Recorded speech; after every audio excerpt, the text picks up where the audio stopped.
The Art of War, Final Battle. Commander Grant, into the radio, all units stand by. The enemy is closing in fast. This is it, people. We hold the line or lose the war. Radar operators track incoming signatures. Enemy warships advancing in tight formation. Missiles are armed, the crews braces for the first strike. The enemy fleets are approaching. The enemy flagship, an imposing fortress of metal and firepower, launches the first wave of missiles. Dozens of streaking light tear through the sky, heading straight for the Allied fleet. Defense systems are activated. Swiss turrets blaze, spitting fire at incoming projectiles. Several missiles are intercepted, but a few slip through, striking the USS Arizona's deck, initiating massive explosions. Inside the war room, urgent tactical decisions were made. Admiral grimly said that we can't just sit back, deploy the counterattack, targets their missile destroyers first. Orders rippled through the fleet. The battleships respond with a barrage of 16-inch shells, streaking across the ocean, slamming into the enemy warship. Explosions rip through the sea as steel collides with steel. The clash intensifies. Close quarters combat. Enemy battleship boarding parties deploy. As the distance closes, enemy forces unleash fast moving assault craft, boarding grappling hooks into the USS Sentinel.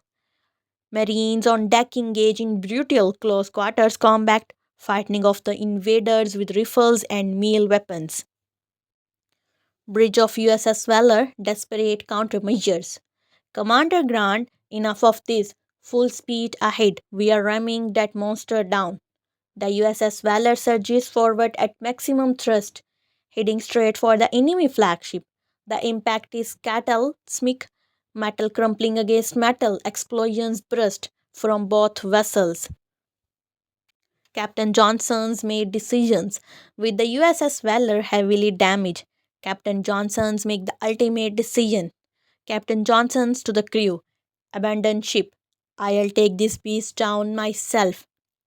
As the crew evacuates, Johnson manually overrides the ship system, setting a collision course. The Valor, burning and battered, smashes into the enemy flagship's ammunition bay. A deafening explosion erupts, consuming both vessels in a blinding inferno. Aftermath will be victory and loss. The remaining enemy fleet, disoriented and leaderless, retreats. The ocean burns with the wreckages of warship. Survivors from the USS Valor watch in silence as the flames flickers on the water, honoring their fallen captain. Admiral Reynolds voiceover to the crew members: war is not about who is right, but who is left. And today we stand because of heroes who gave everything. The rising sun over the battlefield as the sun breaks the horizon, illuminating the wreckage. The Allied fleet regroups, battered but victorious. The war may not be over, but the battle is won. All units stand by. The enemy is closing in fast. This is it, people. We hold the line or lost the war. Radar operators track the incoming missile signatures. Enemy warships advancing in tight formation. Missiles are formed. The crew braces for the first strike.